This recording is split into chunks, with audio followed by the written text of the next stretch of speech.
Firstly, my dears, good morning all of you. Very morning, sir. Dear से हम पढ़ रहे थे 5 ईयर प्लान्स, 5 वर्षीय योजनाओं के बारे में, और जिसमें हमने क्या किया था भाई, अपनी पहली जो 3 पंचवर्षीय योजनाएं थी यानी 3 5 ईयर प्लान्स हैं, वो हमने क्या किए थे बेटा, पढ़ लिए थे। 3 5 ईयर्स प्लान होने के बाद में बीच में क्या आया था, प्लान हॉलीडे, जिसमें हमने क्या किया था, टारगेट सेट किया था एक साल के लिए। तो 3 साल हमारा क्या रहा, प्लान हॉलीडे। उसके बाद हम पढ़ रहे हैं आज की क्लास में 4 5 ईयर्स प्लान यानी चतुर्थ पंचवर्षीय योजना के बारे में। सबसे पहले मैं बात करूं तो इसके टेन्योर की, तो इसका टेन्योर क्या रहा, इसका टेन्योर था 1969 टू 1974। फिर बात आती है कि जैसे हमने पहली पंचवर्षीय योजना की बात की, तो अपनी पहली पंचवर्षीय योजना थी वो कौन से मॉडल पर आधारित थी, हेराल्ड डोमर मॉडल पर आधारित थी। जो मेन इंपॉर्टेंट है वही बता रहा हूँ भाई, एग्जाम में पहली पंचवर्षीय योजना के बारे में पूछा जाता है और दूसरी पंचवर्षीय योजना के बारे में पूछा जाता है। दूसरी पंचवर्षीय योजना की मैं बात करूं तो वो कौन से मॉडल पर आधारित थी, पीसी महालनोबिस मॉडल पर आधारित थी।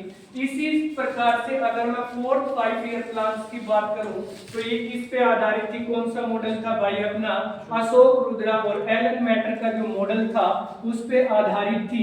फिर है the main reason for the failure of this plan war India and Pakistan war 1971 and the arrival of Bangladesh refused। तो अपनी जो दूसरी पंचवर्षीय योजना थी ना बेटा, वो तो क्या थी, सबसे ज्यादा फेलियर थी, अनसक्सेसफुल प्लान था, क्योंकि उसमें जो टारगेट हमने अचीव करना था वो हम क्या कर पाए, अचीव नहीं कर पाए।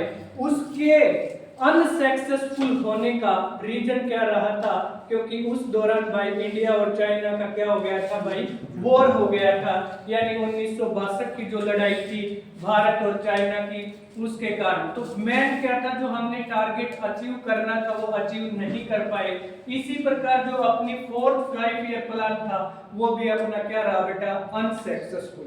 अनसक्सेसफुल क्यों रहा, क्योंकि ये पंचवर्षीय योजना जिस दौरान चल रही थी उसी दौरान किसका युद्ध हो गया था भाई, भारत और पाकिस्तान का युद्ध हो गया था। और कब हुआ था, 1971 में। इसी दौरान क्या हुआ, अराइवल ऑफ बांग्लादेश रिफ्यूज। तो बांग्लादेश रिफ्यूज का मतलब है भाई, जो आपने सुना होगा कि ये शरणार्थी है। शरणार्थी मतलब किन्हीं हालातों से तंग होकर के या आर्थिक स्थिति से टूट करके किसी भी प्रकार से किसी देश के नागरिक अपने देश को छोड़ करके किसी दूसरे देश में चले जाते हैं और वहां पे जाके शरण लेते हैं। इट मींस क्या होता है, वो क्या कहलाते हैं भाई, रिफ्यूजी यानी शरणार्थी कहलाते हैं। तो इस दौरान क्या था भाई, बांग्लादेशी जो शरणार्थी थे वो भी क्या हो गए थे भाई, इंडिया में आ गए थे। फिर है नेशनलाइजेशन ऑफ 14 बैंक्स। इसी योजना के दौरान क्या हुआ था, 14 बैंक के जो रूरल बैंक थे उनको क्या कर दिया गया भाई, राष्ट्रीयकरण यानी नेशनलाइजेशन किया गया था। और एनुअल जीडीपी सेट थी ना, वो अपनी की गई थी कितनी, 5.7% का क्या रहा था अपना टारगेट। कितना करके चले थे भाई, 5.7 का टारगेट, लेकिन अचीव कितना कर पाए थे, 3.3%। हमने क्या किया था भाई, अचीव किया था। अब इसी दौरान अगर आपसे बात की जाए तो अब तक भारत में कितनी बार नेशनल इमरजेंसी है वो लग चुकी है भाई, तो नेशनल इमरजेंसी लग चुकी है 3 बार। 1962 में लगी थी पहली बार, 1962 में। 1962 में लगने का कारण क्या था नेशनल इमरजेंसी का, इंडिया और चाइना का वॉर, यानी इंडिया और चाइना का वॉर युद्ध हुआ था। इस कारण क्या लगानी पड़ी थी भाई, नेशनल इमरजेंसी यानी राष्ट्रीय आपातकाल जिसे कहा जाता है। उसके बाद ये नेशनल इमरजेंसी कब लगी थी भाई, 1971 में। और उसके बाद कब लगी थी, 1975 में। ये दोनों बार ये जो इमरजेंसी लगी थी ये किस कारण लगी थी, इंडिया और पाकिस्तान का क्या चल रहा था भाई, वॉर चल रहा था, युद्ध चल रहा था। इसी कारण क्या हो गया था, नेशनल इमरजेंसी लगा दी गई थी। उसके बाद फिर लगाई गई थी 1975 में, ये जो इमरजेंसी लगी थी, ये इमरजेंसी लगी थी बेटा आंतरिक अशांति के कारण। देखो नेशनल इमरजेंसी राष्ट्रीय आपातकाल लगता है, उसके लगने के पीछे क्या कारण होते हैं, या तो किसी बाह्य देश के द्वारा आक्रमण किया गया हो, किसके कारण, बाह्य देश के कारण आक्रमण किया गया हो, या फिर मान लो कोई सैन्य विद्रोह, सैनिक विद्रोह हो जाता है तो भी क्या लगा दी जाती है, नेशनल इमरजेंसी लगा दी जाती है। या फिर क्या होता है, जैसे भी मान लो कोई एडमिनिस्ट्रेटिव सर्विसेज है, सेवाएं हैं, किसी मान लो राज्य का गवर्नर है या कोई और है, उन रूल्स को फॉलो करवाने में असमर्थ हो जाता है तो उस दौरान भी क्या। लेकिन इतिहास की बात करोगे आज तक आंतरिक अशांति के कारण सिर्फ एक बार नेशनल इमरजेंसी लगी है, और वो किसने लगवाई थी भाई, इंदिरा गांधी ने। लेकिन इमरजेंसी के लिए बेटा बता देता हूं, इमरजेंसी लगाता कौन है, इमरजेंसी लगाता कौन है, तो इमरजेंसी लगाता बेटा हमारे देश का प्रेसिडेंट यानी राष्ट्रपति। लेकिन किसके सहमति से या किसकी सलाह पर लगाता है, तो सलाह की बात करोगे तो वो किसकी सलाह पर लगाता है, प्राइम मिनिस्टर की सलाह पर लगाता है। जब ये आंतरिक अशांति के कारण जब इमरजेंसी लगी तो उस दौरान हमारे देश की प्राइम मिनिस्टर कौन थी भाई, इंदिरा गांधी थी। और इंदिरा गांधी की सलाह पर प्रेसिडेंट कौन थे हमारे उस दौरान थे, फखरुद्दीन अली अहमद। कौन थे भाई, फखरुद्दीन अली अहमद। उनके यानी प्राइम मिनिस्टर इंदिरा गांधी के इशारे पर किसने, फखरुद्दीन अली अहमद ने क्या कर दिया था भाई, नेशनल इमरजेंसी लगा दी थी। और नेशनल इमरजेंसी जो लगी थी आंतरिक अशांति के नाम पर लगी थी, उसके बाद हमारा जो कॉन्स्टिट्यूशन से हमारा जो संविधान है उससे आंतरिक अशांति नामक वर्ड है वो हटा दिया गया। उसके बाद आंतरिक अशांति के नाम पर या वैसे भी कोई इमरजेंसी नहीं लगी। अब तक टोटल कितनी बार इमरजेंसी लगी है भाई, 3 बार लगी है। फिर इसी में देखो बेटा एक क्वेश्चन आपका और उठ के आता है, नेशनलाइजेशन ऑफ 14 बैंक्स, यानी 14 बैंकों का राष्ट्रीयकरण कर दिया गया। इसी प्रकार यदि मैं बात करूं किसकी, आरबीआई की, तो आरबीआई की फुल फॉर्म की बात करोगे तो बेटा क्या होता है, रिजर्व बैंक ऑफ इंडिया। अब इससे आपके जितने क्वेश्चन बनते हैं मैं उनकी बात करूंगा।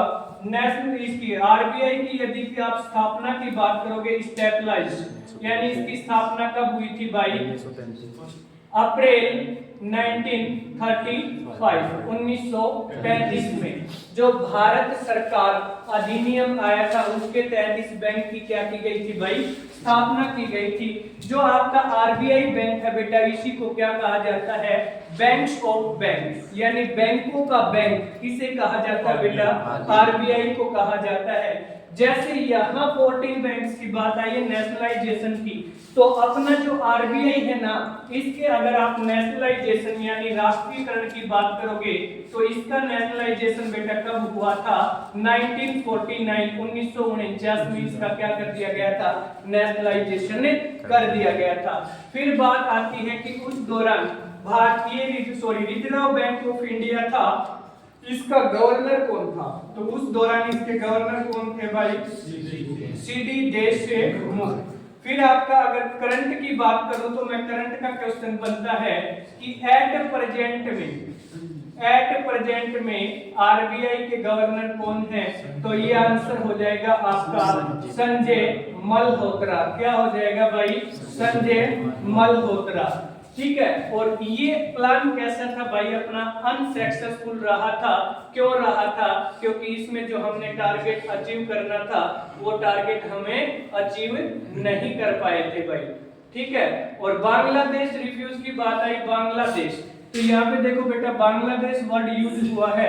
यदि मैं बांग्लादेश की आजादी की बात करूं तो बांग्लादेश कब आजाद हुआ था भाई, 26 मार्च 1971 को।